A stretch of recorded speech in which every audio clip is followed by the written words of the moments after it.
Salut, salut, salut et bienvenue dans un nouvel épisode de French Mornings, le podcast. Si tu apprends le français, tu es au bon endroit. Je suis Elisa et j'enseigne le français sur mes réseaux sociaux à travers les épisodes de ce podcast que tu écoutes et à travers les vidéos de ma chaîne YouTube French Mornings with Elisa.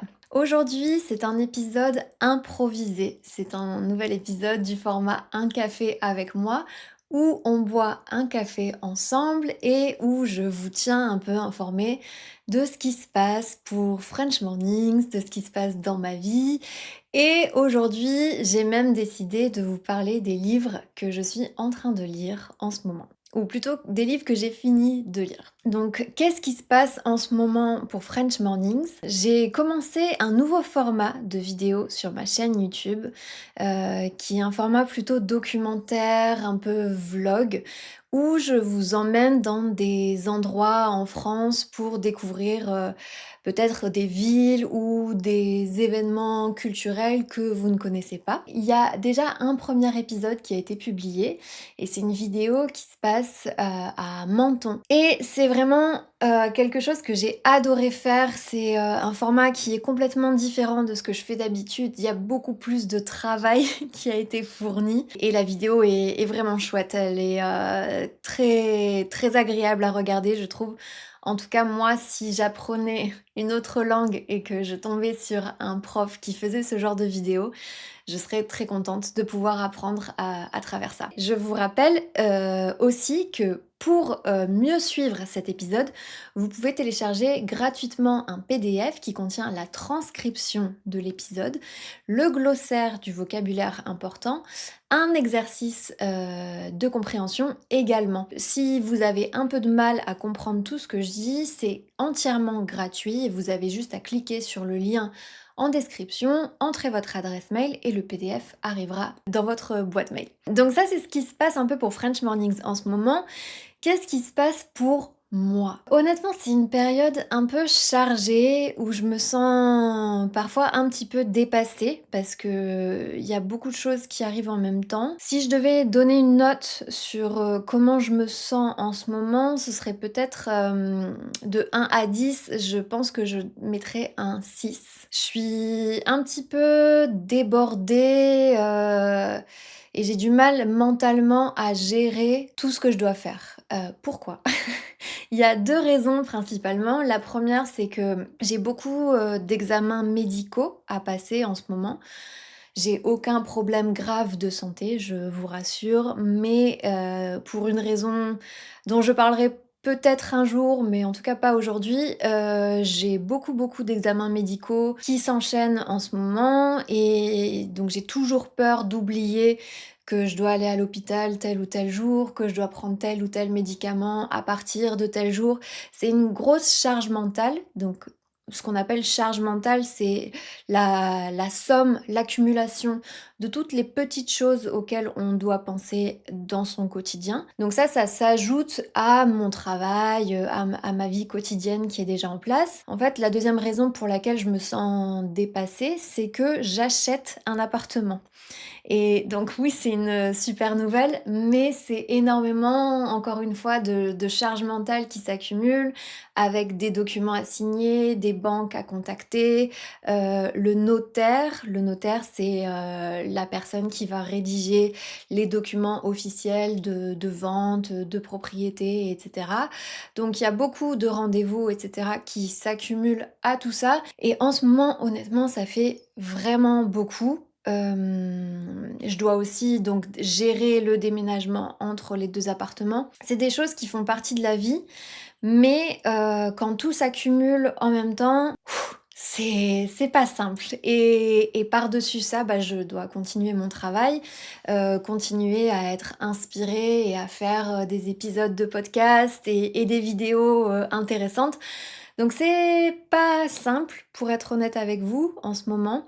Peut-être que le rythme des publications des épisodes ralentira un petit peu parce que c'est difficile de tout gérer à la fois. Donc voilà, un petit peu les nouvelles.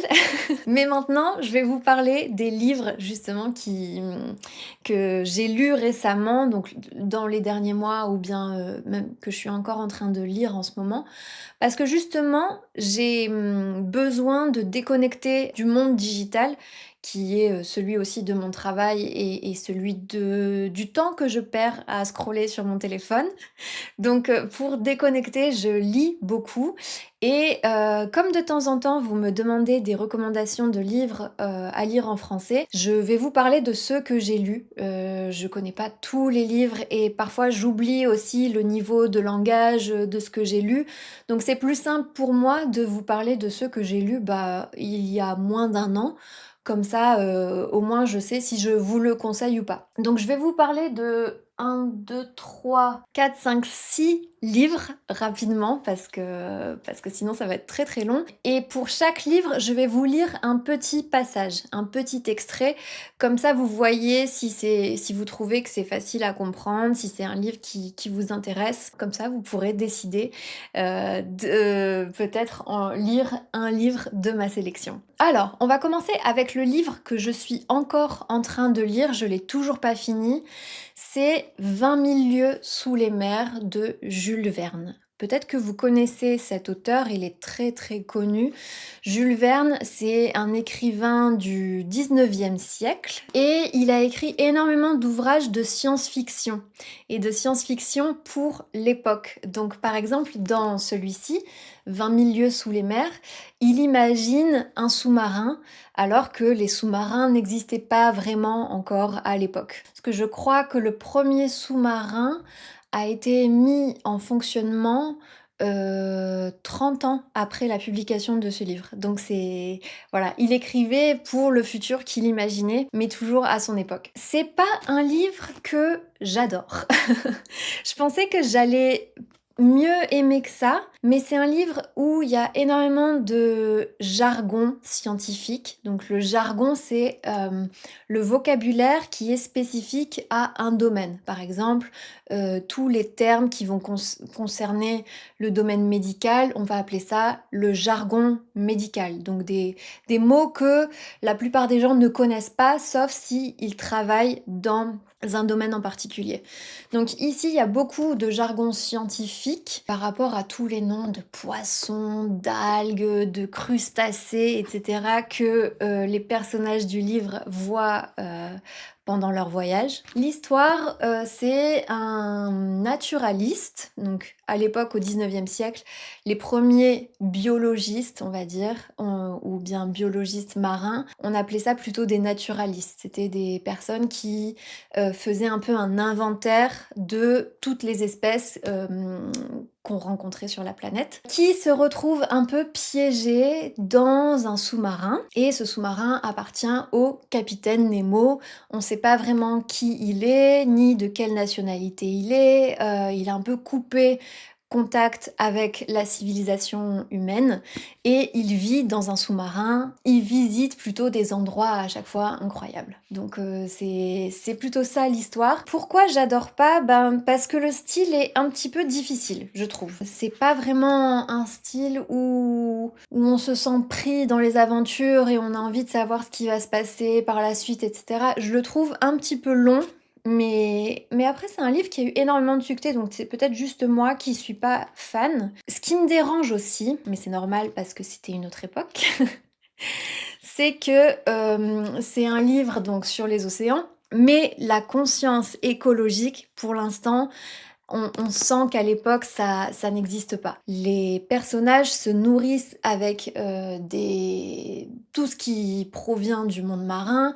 Donc ils chassent beaucoup, la baleine, le cachalot, d'autres espèces, etc. Tout en disant parfois, ah, on sait que cette espèce va bientôt disparaître, il y en a presque plus, mais on a de la chance, on a trouvé un des derniers spécimens, donc on va le chasser pour le manger. Il y a ce côté-là qui m'a un petit peu dérangée, mais encore une fois, c'était une autre époque. Je vais vous lire rapidement un passage de la page 300, un paragraphe, on va dire, de la page 354. Arrivé à quelques encablures du cétacé, il ralentit sa marche et les rames plongèrent sans bruit dans les eaux tranquilles. Ned Land, son harpon à la main, alla se placer debout sur l'avant du canot. Le harpon qui sert à frapper la baleine est ordinairement attaché à une très longue corde qui se dévide rapidement lorsque l'animal blessé l'entraîne avec lui. Mais ici, la corde ne mesurait pas plus d'une dizaine de brasses et son extrémité était seulement frappée sur un petit baril qui, en flottant, devait indiquer la marche du dugong sous les eaux. C'est pas le passage le plus compliqué, mais c'est vrai qu'en plus du jargon scientifique, il y a aussi le jargon marin. Parce que quand on est sur un bateau, le vocabulaire il est très spécifique, il y a des parties, des objets du bateau, on ne sait pas du tout comment ça s'appelle, sauf quand on est dans ce milieu. Et c'est tous les mots qu'on retrouve aussi dans ce livre. Ça fait partie de la littérature classique française, c'est certain, mais c'est pas forcément un livre que je conseille pour apprendre le français. Mais au moins maintenant vous savez de quoi ça parle. Celui-ci, c'est pas non plus un livre que je conseille, mais c'est un livre super intéressant, c'est pour ça que j'ai envie d'en parler. Ça s'appelle Le voyage de Magellan et c'est la relation d'Antonio Pigafetta du premier tour du monde. Et qu'est-ce que c'est que ce livre? C'est le journal de bord de l'écrivain qui faisait partie de l'expédition du capitaine Magellan, quand il est parti d'Espagne pour faire un peu le premier tour du monde. Donc c'est un livre qui est très très intéressant historiquement parlant, parce que vraiment c'est assez unique d'avoir accès à ça. Et par contre, ça se lit pas facilement parce que c'est quelque chose de très factuel. C'est un journal de bord, donc on explique ce matin on a fait ça et cet après-midi on a fait ci et ce soir il s'est passé ça. Mais il met très peu d'émotion dans sa façon de raconter, donc c'est extrêmement factuel. C'est il s'est passé ça, ça, ça, ça et c'est tout. Mais j'ai trouvé ça très intéressant. En ce moment, j'aime beaucoup les livres sur la navigation, sur le monde marin, etc. Donc c'est aussi pour ça que je suis en train de lire 20 000 lieues sous les mers. Et celui-ci, je vous le conseille, mais peut-être dans votre langue maternelle. Ça vaut pas vraiment la peine de le lire en français. Et je vais vous lire rapidement un petit extrait. Ça, c'est à la page 70 de cette édition. La terre de Brésil est très abondante en tout bien. Elle est plus grande que la France, l'Espagne et l'Italie ensemble. C'est une des terres que le roi de Portugal a conquises. Les habitants ne sont point chrétiens et n'adorent rien, mais vivent selon l'usage de nature, plus bestialement qu'autrement. Certains vivent 100, 120 ou 140 ans ou plus. Ils vont nus, tant hommes que femmes. Leur habitation est en maisons assez longues qu'ils appellent boij, et ils dorment sur des filets de coton qu'ils appellent en leur langage hamaches, lesquels filets sont attachés à de gros bois d'un bout de leur maison jusqu'à l'autre. Donc voilà, c'est très très très descriptif comme livre, mais ça reste très intéressant, je trouve. C'est écrit aussi dans un français un petit peu ancien, ce qui n'ajoute pas à la facilité de la lecture, je trouve. Je pense que les 4 prochains, ce sont mes préférés parmi tous ceux que je vais vous conseiller aujourd'hui. Le suivant, c'est un livre d'Émile Zola.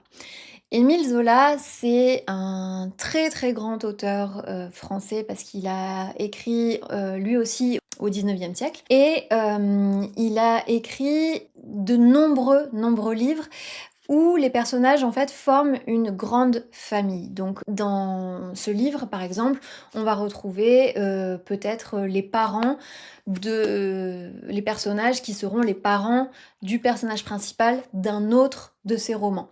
Donc il a créé un arbre généalogique avec plein de personnages différents à qui il arrive plein d'histoires différentes dans plein de romans différents. Et je trouve que c'est assez facile à lire. Celui-ci, c'est Le ventre de Paris. L'histoire, c'est celle d'un jeune homme qui a été envoyé au bagne. Le bagne, c'était un endroit en Guyane où on envoyait les gens qui avaient été jugés criminels en France. On les envoyait en Guyane pour faire des travaux forcés, donc creuser dans la roche, des travaux très très durs physiquement, et ils y restaient la plupart du temps à vie. Lui, il a réussi à s'échapper du bagne et il revient en France, il revient à Paris. Et il retourne chez son frère qui est charcutier donc qui travaillent la viande pour faire des pâtés, des terrines, des saucisses, voilà, de la viande un peu transformée artisanalement. C'est ça le métier d'un charcutier. Et tout le roman se passe au milieu d'un énorme marché, les Halles de Paris à l'époque. Donc on a les poissonnières, les fleuristes, les vendeuses de fruits, etc., le fromager, le crémier. Il y a un petit peu tous les métiers du marché à travers tous les personnages du roman.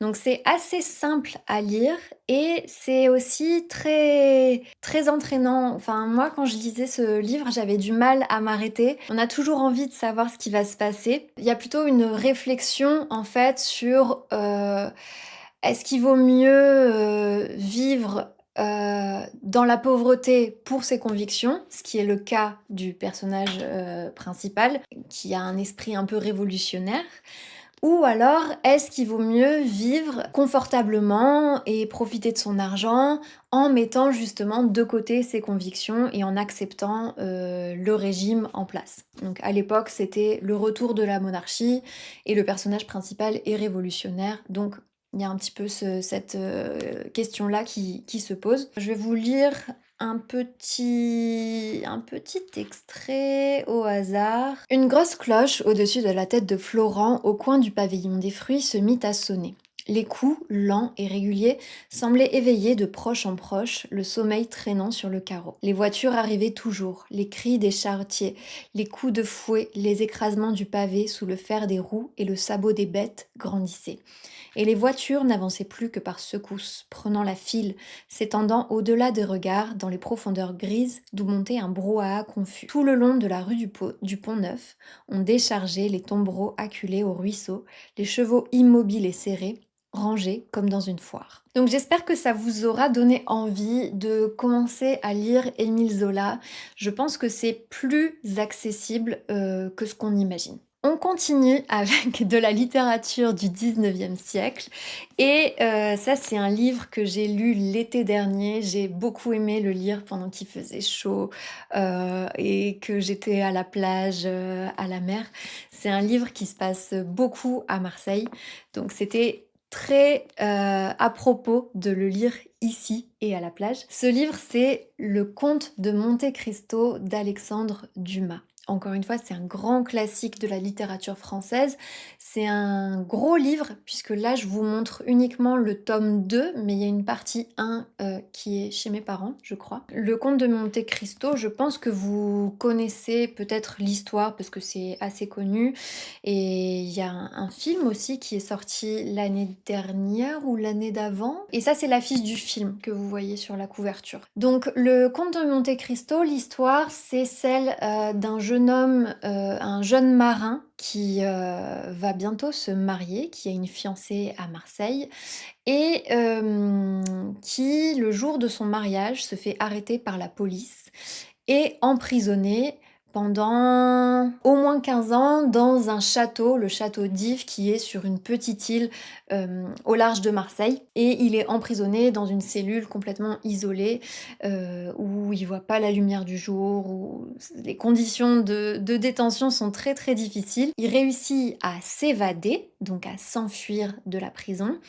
Et ensuite, l'histoire, c'est celle d'une grande vengeance. Il retrouve les personnes qui l'ont dénoncé à tort, qui l'ont dénoncé pour rien, et il va voilà passer sa vie à se venger. Donc c'est cette histoire-là, celle du Comte de Monte Cristo. C'est un livre d'aventure qui est vraiment passionnant, qui est difficile à lâcher. J'ai vraiment adoré et le film aussi, si vous avez l'occasion de le voir, est vraiment bien.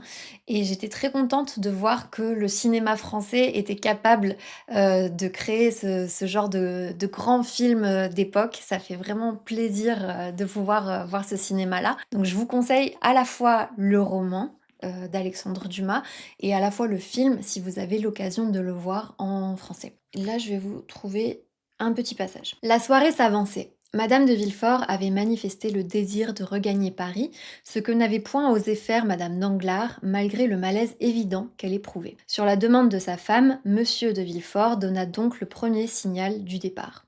Il offrit une place dans son landau à Madame Danglars, afin qu'elle eût les soins de sa femme. Quant à Monsieur Danglars, absorbé dans une conversation industrielle des plus intéressantes avec Monsieur Cavalcanti, il ne faisait aucune attention à tout ce qui se passait. Monte Cristo, tout en demandant son flacon à Madame de Villefort, avait remarqué que Monsieur de Villefort s'était approché de Madame Danglars, et guidé par sa situation, il avait deviné ce qu'il lui avait dit, quoiqu'il eût parlé si bas qu'à peine si Madame Danglars elle-même l'avait entendu. Donc ça a été vraiment mon coup de cœur de l'été dernier, et c'est vrai qu'en ce moment, je relis beaucoup de classiques de la littérature française, ou plutôt je lis et non pas je relis, puisque je les avais pas lus. Et je pense que je vais continuer cette année à vraiment essayer d'avoir lu tous les grands classiques de la littérature. Ce serait quand même pas mal. Un autre classique qu'on étudie parfois au lycée en France, c'est celui-ci, La promesse de l'aube de Romain Gary. Romain Gary, c'est un auteur du XXe siècle.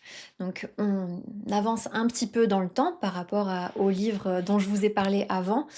Et la particularité de Romain Gary, c'est qu'il a été également aviateur pendant la Seconde Guerre mondiale. Il a conduit, il a piloté des avions. C'est un livre qui est en grande partie autobiographique, donc il raconte sa vie, c'est un livre autobiographique, mais c'est assez romancé également. Donc il y a une partie qui est vraie, une partie qui est romancée, donc qui est un petit peu retravaillée pour que ce soit un livre intéressant. Et il explique en fait comment sa mère l'a un peu à la fois étouffé d'un amour incommensurable, d'un amour énorme, et à la fois lui a permis de développer une confiance en lui incroyable, parce que justement elle a toujours cru en lui, elle lui a toujours dit que ce serait quelqu'un qui ferait de grandes choses dans la vie, qui aurait beaucoup de succès,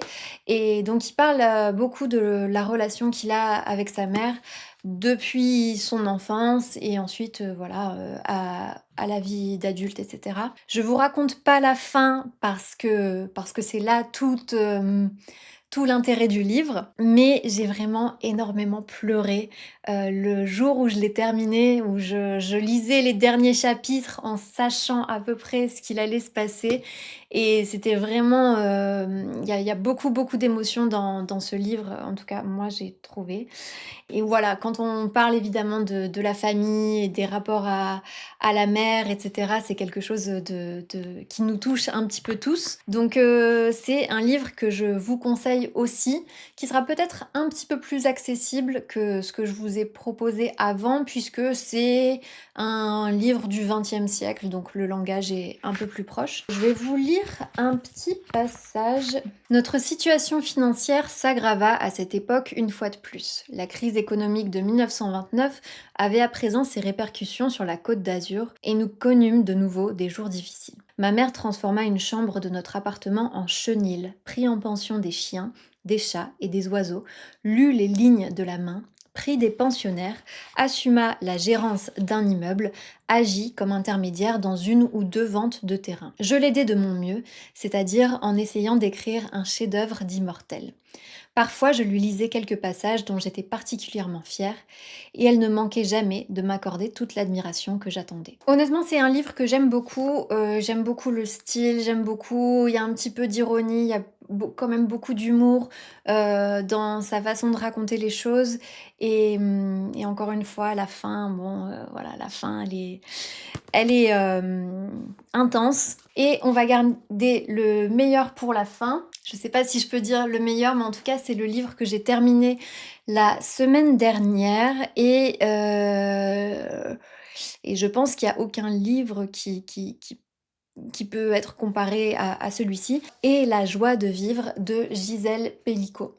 Alors, peut-être que le nom vous dira quelque chose, peut-être que le nom vous semblera familier. Gisèle Pellicot, c'est une dame dont on a beaucoup parlé dans les informations il y a peut-être 2 ans. parce qu'elle était au cœur, d'un procès médiatique, horrible où en fait elle a appris que son mari l'avait violée pendant une dizaine d'années grâce à la soumission chimique. Donc il lui faisait avaler des médicaments, des somnifères et autre chose pour la rendre inconsciente. Il l'a non seulement violée, mais il a aussi invité d'autres hommes chez lui pour la violer. Donc vraiment, c'est le summum de l'horreur. Et elle a eu la force de rendre son procès public, puisque dans la plupart des cas, on fait des procès à huis clos, c'est-à-dire que c'est fermé, c'est interdit à la presse et aux visiteurs et au public en général. Donc c'est à huis clos. Mais elle a décidé de refuser le huis clos pour que justement le procès puisse être suivi par les journalistes, par la presse et aussi par le public qui pouvait assister aux audiences et assister au procès. Et elle a récemment, donc tout récemment au mois de février dernier, sorti ce livre qui s'appelle Et la joie de vivre, où elle raconte donc non seulement l'histoire à partir du moment où elle est convoquée par la police et où elle découvre les vidéos des viols que son mari avait gardés dans son ordinateur et qui ont été découvertes par la police. Elle explique tout ce qui s'en est suivi. Elle parle aussi de toute sa jeunesse et de son enfance, mais aussi de sa jeunesse, sa vie de famille, du moment où elle a eu ses enfants, les difficultés du couple, etc. Donc elle parle aussi de toutes les années avant de découvrir ça. Et j'ai trouvé que c'était un livre où elle expliquait en fait pourquoi elle réussissait à rester aussi forte dans une circonstance aussi dramatique. Et vraiment, je conseille la lecture à tout le monde parce que c'est ne serait-ce que parce que il faut se rendre compte que cette horreur-là peut exister, mais aussi parce que tout simplement c'est un livre qui est, je trouve, très bien écrit et qui fait très bien le parallèle entre le fait qu'elle ait vécu une horreur, mais qu'à la fois elle ne veuille pas effacer l'intégralité de sa vie, puisqu'elle a rencontré son mari très très jeune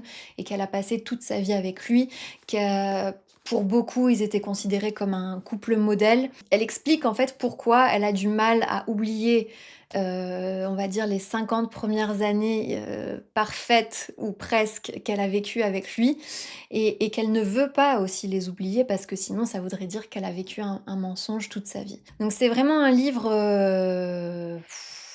oui, que j'ai pas réussi à lâcher, que j'ai lu je pense en une journée. J'arrivais plus à travailler, une fois que j'étais rentrée dedans vraiment j'arrivais plus à le lâcher. C'est assez inimaginable quand on tourne les pages, on se dit mais non c'est pas possible, tout ce qui s'est passé c'est quand même incroyable. C'est ma dernière recommandation. C'est un livre qui se lit facilement et je trouve qu'il est vraiment bien écrit. Elle l'a pas écrit seule, elle l'a écrit avec une romancière, Judith Pérignon, qui l'a aidé à écrire. C'est un élément de plus qui fait que la honte doit changer de camp et que les victimes n'ont pas à avoir honte, mais que les agresseurs devraient être ceux qui devraient se cacher. Donc je vais vous lire un court passage. La maison de Mazan avait dû finir de les en convaincre. Elle était devenue le théâtre de leurs vacances, de celles de leurs enfants. Ouvrir la porte-fenêtre du salon, les voir courir vers les balançoires du jardin et les hamacs bercés par la brise, puis sauter dans la piscine chaque été, les regarder grandir, apprendre à nager, gagner en confiance, et puis, à la nuit tombante, ranger le joli désordre humide qu'ils avaient laissé. Les frites en mousse, le toboggan, le tuyau d'arrosage emmêlé, tout cela m'avait toujours procuré une sensation de grande sérénité et d'accomplissement. Bien sûr, c'était au-dessus de nos moyens, trop idyllique pour nos origines modestes et le parcours professionnel chaotique de Dominique. Nous n'étions évidemment pas propriétaires. Si vous avez suivi le procès, je vous conseille vraiment le livre parce que ça raconte un peu plus l'histoire. Moi, j'imaginais pas exactement que Gisèle Pellicot venait de ce milieu social. Je connaissais pas exactement les antécédents et les histoires de chacun. Donc je trouve que ça amène une lumière un petit peu différente sur tout ce qu'on a pu entendre. Donc j'espère que cet épisode un petit peu différent, peut-être un peu plus long que d'habitude, vous aura plu. Si vous lisez un livre en français en ce moment, dites-moi lequel c'est. Je suis curieuse de savoir. Et si l'un de ces livres vous a donné envie, dites-moi aussi en commentaire lequel est-ce. Et je vous rappelle que vous pouvez télécharger la transcription de l'épisode gratuitement en cliquant sur le lien en description et je vous dis à très bientôt.